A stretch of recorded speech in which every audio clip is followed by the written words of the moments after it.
পরে যার যেটা কাজ। হ্যাঁ পড়েছে। Hey guys, welcome back to my channel. আজকে শেয়ার করছি আপনাদের সঙ্গে আমার বাড়ির ছোট্ট একটা সাধারণ দিনের মুহূর্ত। আজকে বাজার থেকে ইলিশ মাছ নিয়ে এসেছি। বাজারে যাওয়ার মুহূর্তটা ভিডিও করা হয়নি, তাই বাজার থেকে আসার পরেই ভিডিওটা করছি। প্রথমে মাছটাকে প্লাস্টিক থেকে বের করে একটা বাটিতে নিয়ে নিলাম। মাছের পিসগুলো বেশ বড় বড় হয়েছে। মাছটার ওজনও ছিল প্রায় 900 গ্রামের কাছাকাছি। মাছটাকে এবার ধুয়ে নেব, ধুয়ে নুন হলুদ মাখিয়ে নেব। আর আজকে ইলিশ মাছের মাথা দিয়ে পুঁইশাক রান্না হবে, তাই পুঁইশাকটাকেও ভালো করে ধুয়ে নিচ্ছি। ইলিশ মাছের মাথা দিয়ে পুঁইশাকের ঘন্ট, এটা বেশ ভালোই হয়, খেতেও ভালো লাগে। মা ওদিকে রান্না অলরেডি বসিয়ে দিয়েছে, আর আমি এদিকে কাটা ধোয়া করছি। আর আজকে বাড়িতে কি কি মেনু হবে সব কিছুই দেখাবো। রবিবারের বাজার মানে একটু স্পেশালি হয়।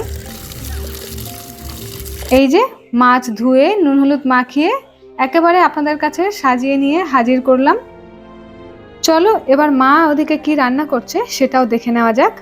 এই যে অলরেডি মাংস কষানো হচ্ছে। মাংসটা বেশ লাল লাল করেই মা কষাচ্ছে। মাংসটার রেসিপি মা যা করে না, সত্যি দারুণ, খেতে হেভি লাগে। মাংস রান্না শেষ করে মা এখন ইলিশ মাছটাকে ভেজে নিচ্ছে।